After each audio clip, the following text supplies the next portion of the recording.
The Women Beyond the Table is a community of empowered women who are rewriting the rules and taking their skills, knowledge, and wisdom beyond the table.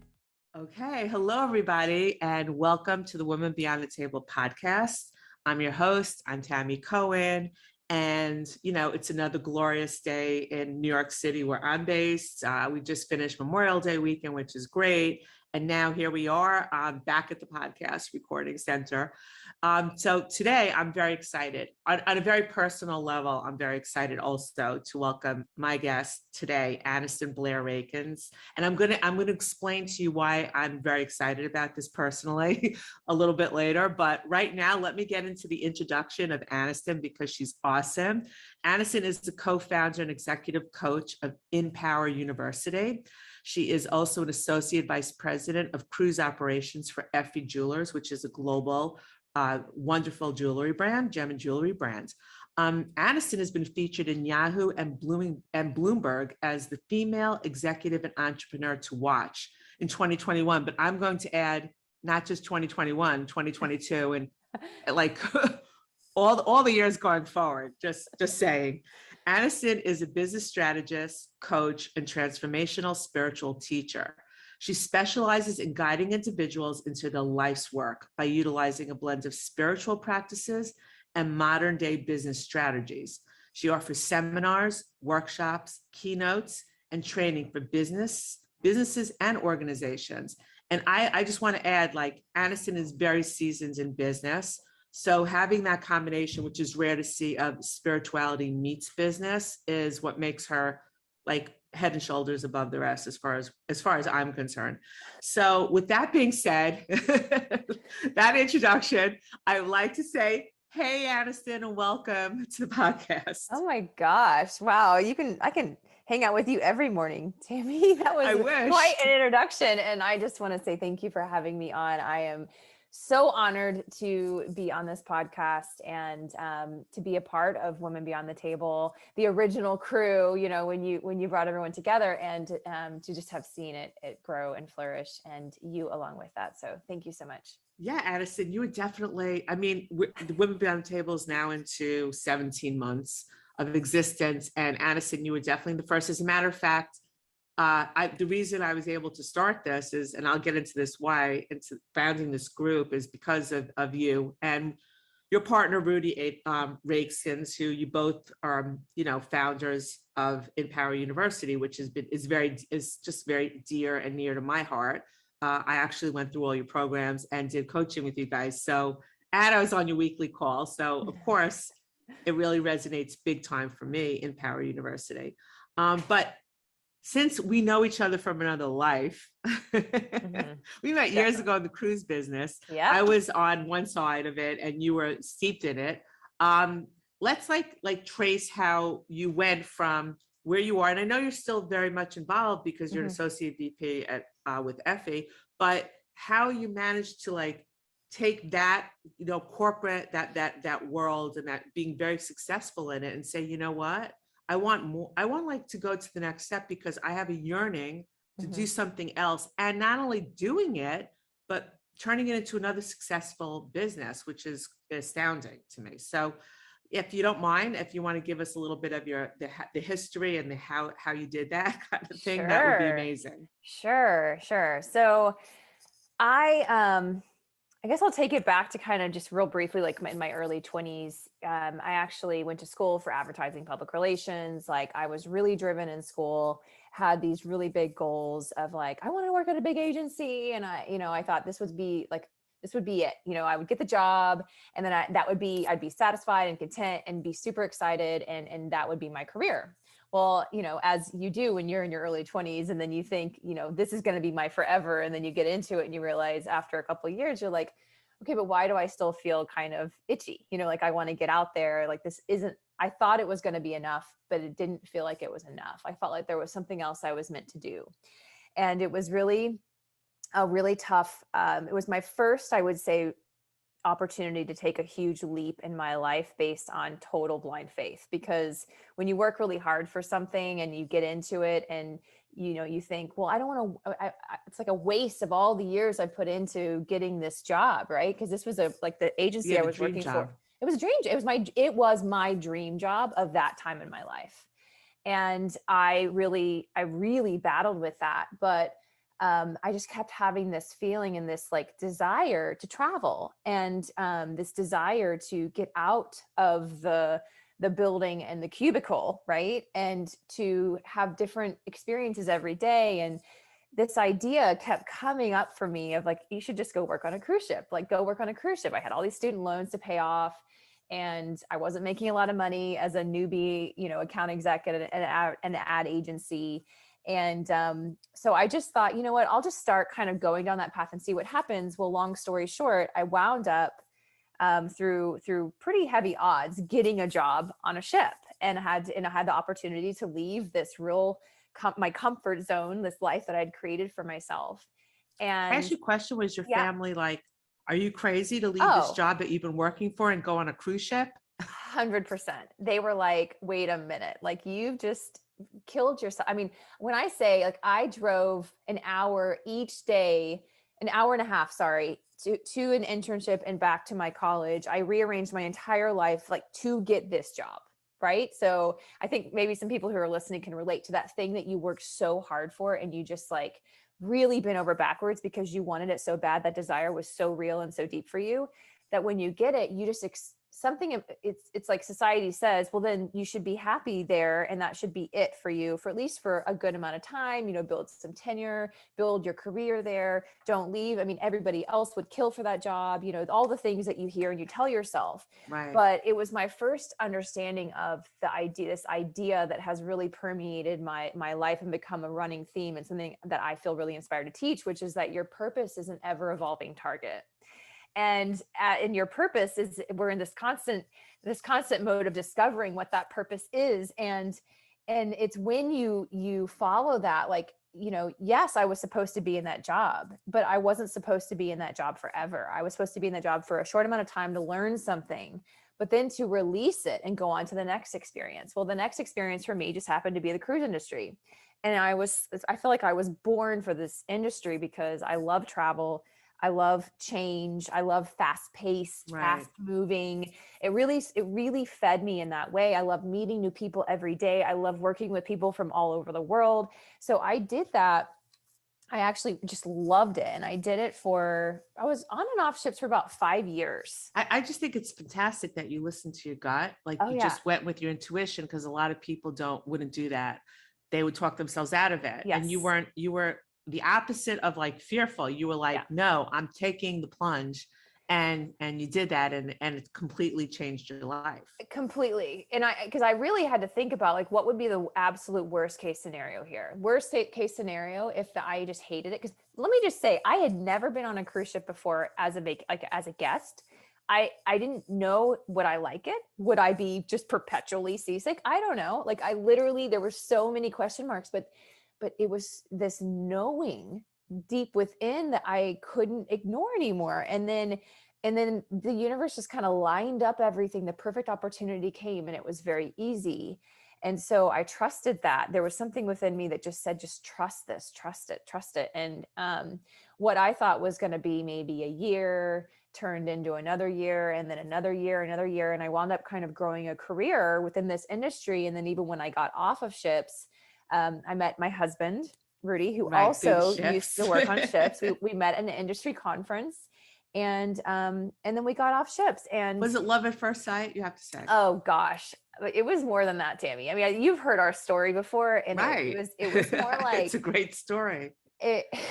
I knew him when I saw him. It was such a deep knowing that I literally stopped me in my tracks. And it was this most intense deja moment I've ever had in my life. When I saw him, I literally couldn't even find the words because I was trying to figure out how I knew him. And so then I did what most, what would normal people would do, which is I avoided him for a couple of days because I was like, this guy's freaking me out. Because it was too strong. But you know what? My favorite thing is when he said that, he had written down, because he had been in a couple of relationships that just weren't working for him. And he had written down on a piece of paper, like everything he would want in a partner. And then you showed up and he was like, oh my God, like There she is. everything I wrote is standing right in front of me. And that to me is such kismet. I love that story. I'm a romantic. And I did not, just so you know, I had just gotten out of it. So that, again, there are many leaps I had to take in my life. And I'm actually glad you brought this up, because then one of the next really big leaps I had to take was I had been with someone for 3 years who I adored and loved deeply. And he was one of my best friends. And we had a great relationship, but I had started feeling that something was off and something was missing. Something was wrong. Like I could feel that, like the winds of change, like that movie Chocolat, where she's like, all of a sudden the breeze starts blowing and it's like, oh boy, it's time to pick up and move. Well, that's kind of how it started to feel. And I fought it and I fought it and I fought it. Cause I was like, why? I mean, on paper, everything is perfect. He's great. He's what I want. I mean, I think he's what I want. I mean, it works. And I knew he was we had started talking about what it would be like if we were to get engaged or if we were to, get married. But there was a part of me that I really hadn't brought into that relationship as much. And that was really that deep spiritual part of me. And that was the one area him and I really hadn't connected on, because he was very, we were just from different faiths. And that wasn't really prominent for him in his life at that point. Like it wasn't a part of our normal conversation, and I just kind of kept that part of myself like compartmentalized, and, would read my books or have, find my spiritual friends, like that kind of thing to feed that part of me. But I realized that there was a really deep seated value I had within myself, that I really wanted to be with a partner who I could share that with, who I would bond with in that way. So you've been in touch with your, like the spiritual side of you for a long time now. Oh yeah. Yeah. I would say since my 20s, I started asking questions, right? I grew up, in a very strong Christian household, and with very strong faith and beliefs. And it taught me a lot of things about having faith, about the importance of having a faith and the importance of believing in a greater power and a greater purpose. Right. So all of those things were really good. I think where I started bumping up against some things within me that didn't quite align when I got into my 20s about what I believed to be true and what maybe I had been taught was true. And so I started on my own spiritual journey. And that's really where I developed my own, I would say that's when I stopped being religious and started becoming very spiritual, which was just very personal. Right. And so that journey had been going for a long time for me. But interestingly enough, I'd been with this guy for several years, and it had been so great. Like, and I still felt like I had that part of me, but what it took was one of my best friends on the planet was with me, and we sat down, we were having a drink, and we had just been spending time together, and my boyfriend had been there. And she's like, I'm going to say something to you and you're not going to like it. And I'm like, what? She goes, I feel like he doesn't know the you that I know so well. And I was like, what do you mean? I was like, yes, he does. And of course you do, you get defensive. You're like, yeah, of course he does. Like he knows that part of me. She's like, I don't see you bringing that into this dynamic. Like, I don't see you talk, like basically saying, I know you guys gel. I know you really gel with this guy. I know that everything is great, but why doesn't he know the most special part of you that I do? Which is this deep spiritual, like deeply spiritual person. And it took her saying that to me that cracked it. That was the initial crack. And it made me start really evaluating and seeing and thinking. And I thank her every day for standing for me, because, it's so easy to excuse and say, oh, everything else is fine. Like, I don't need to have it all, but I get to have it all. Right. And especially in my partner. And when I made the decision to break up with him, it was one of the hardest decisions. It made no sense.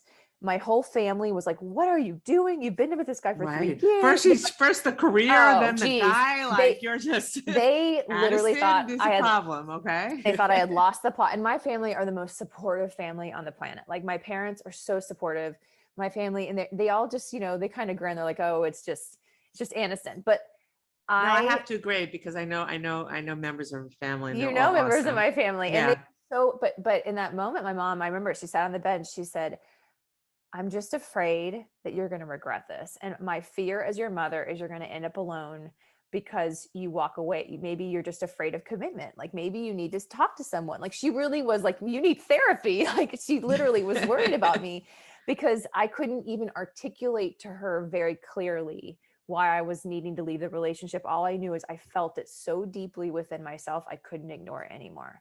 And I met Rudy 2 weeks later. That's amazing. I met Rudy, and the minute I saw him, I knew. And then I called my mom 2 days later, and this is when she really thought I lost the plot. And I said, I've just met the man I'm going to marry. I said, I'm either going to marry him or he's going to be the guy that breaks my heart into a million pieces, and I'm totally okay with that. And she was like, whoa, because I had just basically said to myself, maybe I'm just meant to be alone. Maybe I don't need to get married. Who needs to have kids? Like I'm okay. I would rather be by myself and not have to carry this feeling inside of me, like if something is off, than to be with someone because I'm afraid of being alone. And when I made that decision for myself, right, it was like this Freeing. ultimate declaration of my self-worth. And then it was freeing and for then you. that I believe we create based on our level of self-worth. And when we don't have what we want, it's because we don't believe we're worthy for it. So we need to do the work to be worthy for it. But when we make those grand declarations of, I am worthy of this, it's like the light turns green and the universe is like, bam, here you go. You said you're ready for this. Here you go. So how long did you and Rudy, like, I mean, it was very quick. You guys met and that was kind of like, we were engaged 3 months later and then married 3 months after that. So within a 6 month, literally within a 6 month period, my life looked complete. And again, it took another leap. I was getting married to a man I barely knew. And in those first 3 months, Tammy, because we were still on ships, I went to visit him for 1 week and then I got on a contract. He came to visit me and we had spent in each other's presence probably like less than 3 weeks. I mean, we hadn't actually obviously every day we were on the phone. We just knew, like both of us had this knowing and we had this foundation together, which we ultimately, we felt like we were coming together and we had this purpose. There was something about him and me that we knew there was something we were meant to do together. And neither one of us could have ever imagined what that would be. But it was such a certainty that I didn't even question it. There was never like hey, should I really be marrying this guy? Like, is this crazy? If my daughter came to me right now and said, hey, I just met a man and I'm going to get him. I just met him and I think I'm going to marry him. I'd be like, we know each other 2 weeks and we're getting married. Take your time to maybe date a year, because any mother would probably give that advice, that sound advice. But at that point, it's like we just had this urgency. We knew and we didn't want to wait. We didn't want to spend any time apart. And now we've been married 11 years. And you have two beautiful kids. 2 beautiful kids, an 8-year-old son and an almost 7-year-old daughter. And I can honestly say it has been the greatest treasure in my life is my marriage. Yes, my children are unbelievable. And they are right there, right? But this bond I have with Rudy is something that is just from another world. It's crazy. So how did you go? Okay, so you definitely were working together. I remember I met you when you were working together at OBM, and then but you still like the two of you like segued into, because what happened was very interesting over the pandemic. Yeah, I had reached out to Rudy for on a business question. And found out he was a coach. And I was like, are you kidding? Like, I had no idea. I had no idea you guys were doing any of this stuff. And I knew you for a couple of years already. So tell me like that segue story, because it's fascinating, because it's really, for like, you've really exploded onto the scene in the coaching world. So tell me about that. So it started a long time before the pandemic, to be honest. When we met, and then we got off ships, we started working, we moved to Cincinnati. Rudy had started a company with his brother. And we very quickly realized, even within the first year of being married, that like, we both felt really compelled to be teachers, to be spiritual teachers. And that's who kind of we've always been, even individually in our own circles, like just kind of always that person that is wanting to advise or counsel or provide support, to share what we were learning. Like I am an avid, insatiable learner when it comes to spirituality and personal development. So I have literally like a library of information in my head, and I'm constantly, people are coming to me, and that's been that way for a long time. And the same thing with Rudy. And so, so what we did was we thought, okay, right now we're in this position where we have this company, and I was working at Onboard Media at that time as well. And so, we decided, okay, well, what can we do to start filling that cup? Because we both felt the need, like we were not satisfied in our current jobs. Our current jobs were not filling our cups, which, to be honest, most of the time, I don't think that they're meant to, but we put that expectation onto our jobs because we're like, if this job is going to fulfill my every need, no, it's going to act, it's going to serve a purpose for you. But but I think a lot of people also, what happens is they don't say, how can I create in my job? How can I create in my job?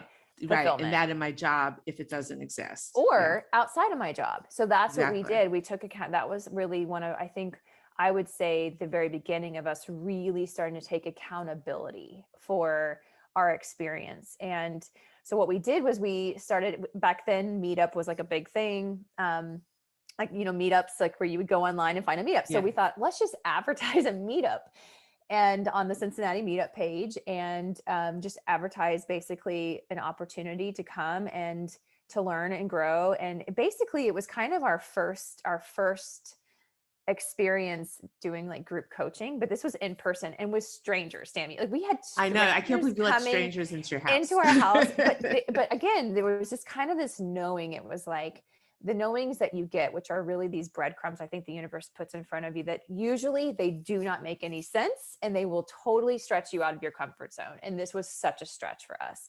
And so at the first meetup was like, I think like 2 people came. And then the second meetup, like 5 people came, and we did it every 2 weeks for 3 years. And at the very end of it, at the end of those 3 years, we had like over 150 people subscribe to our meetup. And on any given week, we could have anywhere from, 10 to like 60 people coming into our, it was really, but it fed us. We got we never charged a dime, by the way. This was not a paid for thing. This was 100% because something about it really like fed our souls so much that when it would be over, we would just be like high as kites, like just full of energy. But also it was a great training ground. Well, if you think about it, to lay the seed for like the next level that you were going into. We didn't know really where that was going. And it also gave us an opportunity. Like Rudy has really heightened intuitive skills. Like I would call him an intuitive. He is very adept at just feeling into energy and feeling into, being able, I think he has the gift of sight. Like he can really see into, like through the muck, into what's really happening. And so he has this ability, you've experienced it because you've been one of his clients, but like to, I think, be able to see and give and advise and counsel and provide space for someone to really be like, okay, I understand like why these patterns I'm doing. And anyway, so it gave him, because these were complete strangers coming in and we didn't know anything about them, like it really, I think, gave him the confidence he needed as a spiritual teacher, an intuitive, and a coach to be able to say, okay, I'm really good at this. But what we didn't expect is after the 3 years was up, we wound up moving. We had set this intention to move to the coast, to move to Wilmington, North Carolina, which we did. We left the business and the universe just provided the perfect opportunity. He was walking away so he could really focus on building out coaching. Right. Mm-hmm. And at that point we had said, okay, but let's just surrender to what comes, because we have no idea what this is going to look like. Like, how do you get into the coaching world? How do you launch? Do you write a book? Do you do this? So of course we were like thinking of all the things. And then what happened was he got an offer to come and work at the same company I was at, Onboard Media, the same company I was. And he had just left his company, like literally within months. And so initially he was like, no, I'm not getting back into corporate America. I'm not looking for a job. I'm not looking to work for somebody else. But the offer kept coming and it kept coming and it kept coming. And because of that, like we said, okay, we have to pay attention to this. Like there's something here for you. And what he didn't realize was his next step was going back and to take everything he'd learned back into business real time, and to be able to show up as a coach, show up as what he knows. He knows business and he knows very well. He's very good at that. But to be able to integrate personal development and spirituality into his day-to-day and how he operates with his teams, it was the greatest blessing. And I believe quantum leaped him. Like, it was like he was so prepared. He was actually using the coaching skills on the teams that were going out to do the sales. It every single day. Because I can attest to that. Yeah, I know from the client side that once, like when you guys were completely focusing on the teams and getting them ready to go and do sales, because I was consulting to a gem and jewelry supplier also at the time. And yeah, the sales it was amazing how the sales grew, because the teams that were going out and doing the sales support and shopping guys were just so much more on their game and confident and understanding what to do, like, and how to, I'm not saying work a crowd, but how to relate to people, how to talk to them, how to understand people better. And that was a direct result from you guys, because it wasn't there before. So clearly that was the result of that before you guys started taking over that position, it wasn't happening. It was really amazing to be, and even for myself, because I had been at that company at that point probably for 4 years, right? So I had seen the before, and then I got to witness the after, right? And but that's I think what we kept on seeing, and the pattern that kept on happening, is we thought we feel like we are meant to be spiritual teachers. We feel like we are meant to help people. We feel like we're meant to be in, coaches or consultants in personal development. And so when we get out of business and corporate America, we will do these things. I don't think we realized until that moment that maybe, just maybe, the two are meant to be combined for us. And we are meant to do our work, but in a business setting. And maybe it won't look like everybody else, because it's common nature to look outside yourself and say, okay, that person is doing something that looks and feels like something that I think I'm meant to be doing. So my life should probably look very similar to theirs, right? To compare yourself and what your life looks like based on these titles and these labels and these ideas of how we think we're meant to serve, how we think what we're meant to be doing, that we think is going to bring us the greatest success and fulfillment. And what we realized was that really for us, it was combining the two. It was understanding merging it and also seeing that it's so needed. It's so needed. And when you can bring all of your knowledge and your wisdom and everything into every aspect of your life, not just in the office, but when you're in the boardroom, when you're with your parents, when you're with this, when you're with that, I think that it really shows you that it's important that you are aware that what you do outside of your, whether you meditate or you read or however you're learning and growing, that the work is really when you're in your day-to-day. The work is when you're having that interaction with a client, or you're in a meeting with people, or you're trying to make that sale. That's where you really need to practice what you're learning, right? Well, I mean, what is business? Business is human beings. I mean, people talk about businesses and they talk about that, but a business is all humans. Yeah. Okay. So whatever strategies you're using and that make you a better person and make you somebody who has character, who has spiritual, who has these values, and you can earn trust, because that's what it is in business, like earning trust. And when you can earn trust when you actually exemplify and you really are that person who comes forward with the right character, the right values, the right spirituality. People relate to that. And I think it can be totally combined with also understanding, we have to monetize and we have to do these things, but we can do them in a right way. We can do them in the best possible way, so that when we come home, we're not burnt out, crazy people, and we're not, frustrated from the day's work, or what we went through at work. But I find like in businesses, especially when teams really go through that training and go through coaching, and it's just like, and there's accountability, and it's not just here, we're going to do a 2-day seminar and leave you off on your own. So, nothing's going to stick. When it really works, I think you see the whole culture of a business change and become a better business where people are like, really, they're there for, they want to know each other. They want to help each other. It doesn't become a competition anymore between people. So I think it's a really important practice. And then, so InPower University, was that like already a name? Like, were you already like under that umbrella, or was that became a little bit later where you got into InPower? Because you also have several courses online. You have this whole coaching business. So in what place did that come in after, during onboard media, or after onboard media, or during the pandemic, for example?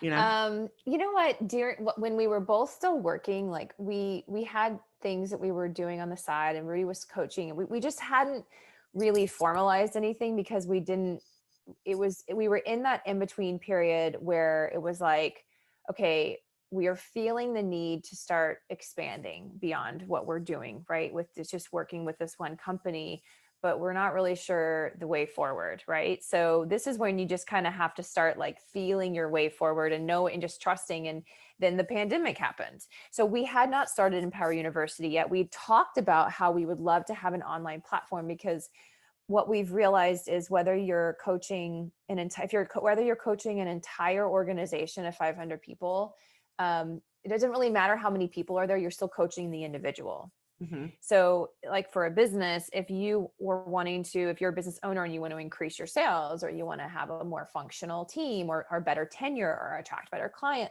or talent, like it always comes back to the individual, because all these people are coming together, right? And they're investing their energy in your mission, your dream, your vision. But along with that, like you're getting all of them, meaning all of them, the baggage, the insecurities, the traumas, the good, life, the good and the bad, right? And so I think as an employer, it's your responsibility. If you're asking for something from someone, no longer are the days, and you can see it with the Great Resignation, you can see it with all the things. No, the gone are the days, I think, where people are just okay with a paycheck. You might think you are. I think we're all looking for more. I think the pandemic changed that. It changed that.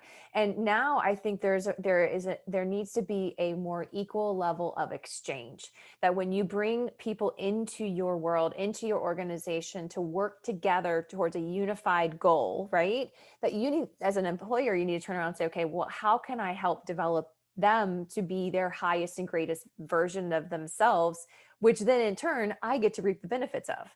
Because as they're showing up, they're lit up, they're excited, they're expressing their unique genius and their talents, and they know who they are, they're self-aware, they understand how to control their energy, mind their energy, all these things, like these elements that we learned and really honed when Rudy and I were working together with these teams.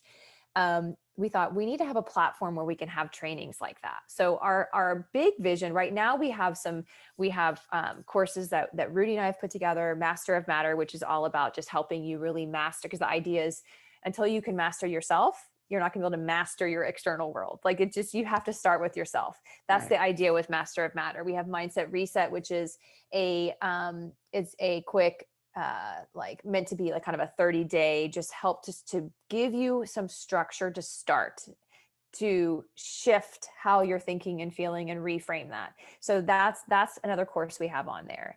But our ideal goal is and what we're launching into this year is really to start incorporating other masters in terms of other coaches and other people that are really, really amazing in their field and in their teaching, that we can start to feature on that site, that is all about helping you become in your power.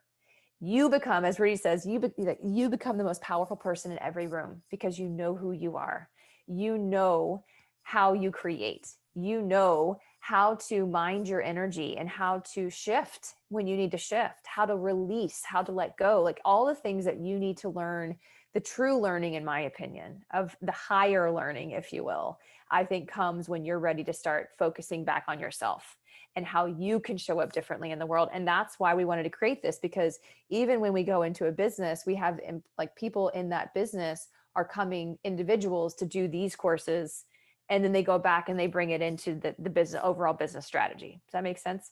Yes, it makes sense, because I personally think that, in many situations, you have leaders in businesses who do not know how, they don't have the skill set to really embark what a leader is, which is actually putting yourself last, not first, and taking your teams and giving them, like, being the true guide and making them into great leaders. Like a great leader creates great leaders. Like that's how I look 100%. At it, and it's just like a great teacher creates great teachers, like that's really where it's at. But that with a lot of leaders, I mean, obviously you have to like kind of move the ego a little out of the way. And there's a lot of different steps, but because the old model was the leader is the leader, he's like, or she's like, that's it, and you listen to what they say and you do what they say, and there's definitely a mindset shift into what leadership is, and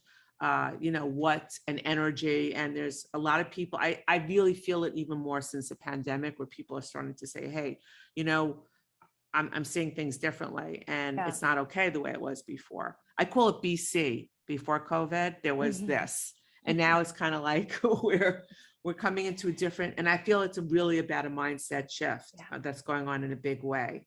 Yeah. But as we're coming into a little bit of the close, I just want to say that I've had the absolute wonderful opportunity to have Rudy as a coach, but also Anniston, because I was also on your weekly call, and I was very much engaged with both of you. I call Rudy the hammer. You used it, the hammer and the hugger, because your energies together are unbelievable. Like I needed somebody who was going to be tougher with me and help hold me accountable, because that's what I was worried about, is like lack of accountability and self-sabotage. But I also needed the energy of the compassion, which was really, and there's nobody like that when it comes to feeling, you feel the positivity. That's what you bring to the table, and numerology, which I happen to love, by the way. Yes. So like those two, so what I want people to also understand is working with you guys, and like doing, both of you bring so much talent from each of your perspectives. It's not just like, oh, I'm working with a coach and this is what it is. It's like, there's a very rounded picture of what you're getting. And that's what's really important. So one of my last questions that I'm going to ask you, because I know time is coming to a close, is as, like you're with Women Beyond the Table. So what does it mean to you, and how do you see it? Because that's it. Like, we just want to know, like, how does it impact you? Does it impact you? How do you feel about it as a group? Well, first of all, I had set an intention, and I think in 2020, when I had really set this intention, that I was like, I really want to start calling in and creating opportunities to create these deep connections with women. Like, I felt it. And I think we probably all did in the pandemic too, when we were just confined, we weren't around as many people. And I'm a homebody. Like, I'm not someone who needs to be around a lot of people. And I'm also not someone who needs a lot of friends. Like, I'm the same way. Yeah. I really don't. I'm more about quality instead of quantity. And but I just felt this desire. And so when you came to me and you said, hey, I'm thinking about starting this group, would this be something you'd be interested in? It was like a hell yes. It was like a full body yes. Like, yes. Oh my gosh, yes. Because I feel like we're coming into this time where, we're like taking our foot off the accelerator of this real masculine way of like competition. I have to just make it happen, all these things, and opening to the more feminine side of collaboration. And being able to receive help and receive ideas and receive opportunities. And I think Women Beyond the Table is the perfect embodiment of that, because it's all of these amazing women from different walks of life who have very different skill sets and unique purposes in this world and unique ways to serve. But yet every single one of them has said, yeah, like has answered the knock, you know what I mean? Of like, okay, it's time. Like, it's time for you to start getting out there and letting people know who you are and what you do and what you bring to the world. And on any given call, what I love, Tammy, is that like, you'll have one woman who's talking about energy and maybe spiritual modalities of ways that we can really for the betterment of our lives. And then you have the next speaker or the next person who's piping up is someone who is a brilliant brand strategist who loves to bring their visual gifts out into the world and help brands really launch. Like, I mean, it's just so it's freeing because there's no expectation or there's no wrong. It's just, as long as you're showing up, being you, authentically you, right? And that we're all working towards being the highest, greatest version of who we're meant to be, not trying to be each other, but or compete. We're not here to compete with each other. No competition. And I've created some amazing like connections with some of these women, and that I have never even met in person yet. I know, that's what was so great about the retreat, was actually seeing people physically and like, I mean, we just finished the retreat and going on a hike together, and we just kept saying, we really only know each other from a Zoom once a month. But, I just want to point out that when I thought about starting this group, I mean, you and Rudy were like the people I said, like, what do you think?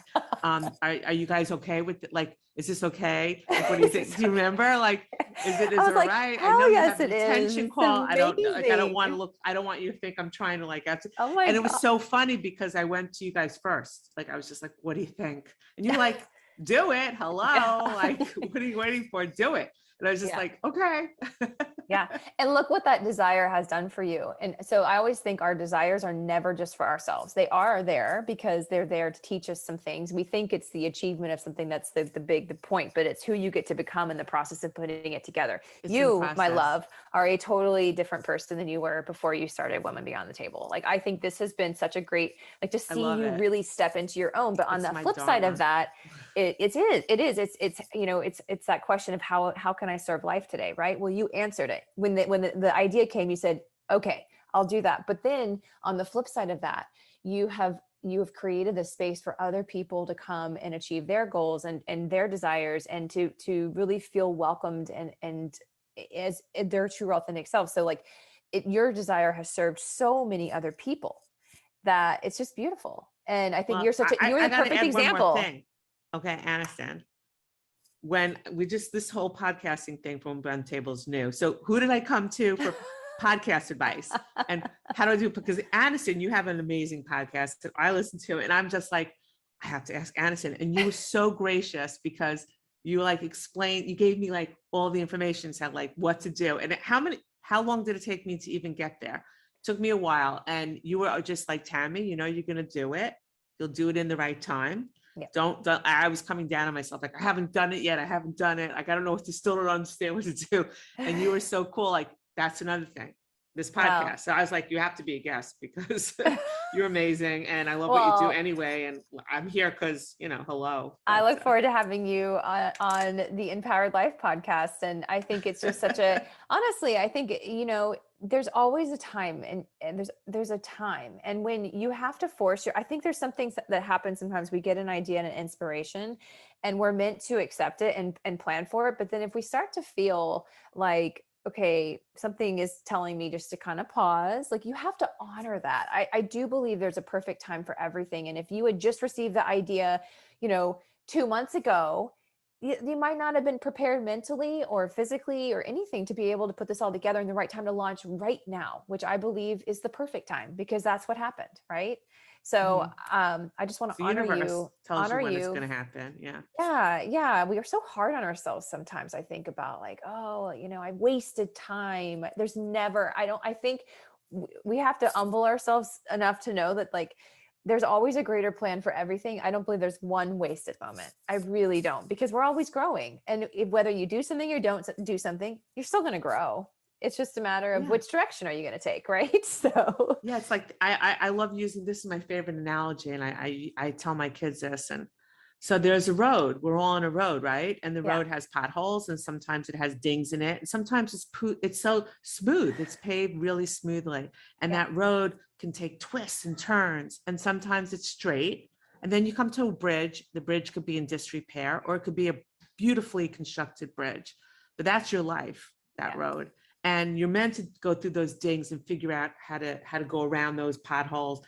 And you're meant to take those twists and turns. It's not always going to be perfectly linear, and it's not always going to be smooth. But you know what? That's life, right? You learn from everything, and you figure out how to maneuver around that stuff. So that's kind of like, it just came to me. I was like thinking about it, I was meditating. And I just love that analogy, because it's what keeps me kind of going forward. So with that being said, I just want to say that you're amazing. I loved having you as a guest. It's been a great time. I mean, I think this is definitely the longest interview. I could talk to you for hours. And I'm also really proud of you, like everything you've accomplished, you and Rudy. You guys, you're amazing. Like I said, we know each other a while, so it's a little different.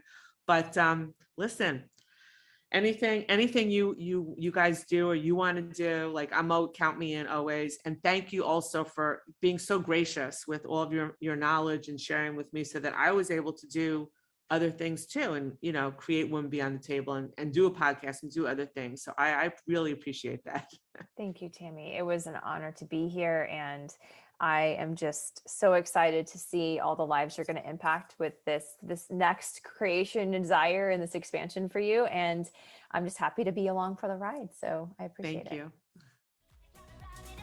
Thank you so much for listening. We hope you enjoyed this episode as much as we enjoyed bringing it to you.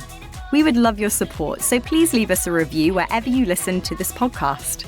If you are interested in hearing more of the Beyond the Table podcast, please subscribe so you don't miss out on future episodes. Check out the show notes to find out how to reach us, and remember, you are strong, intelligent, and sensational. You are beyond the table.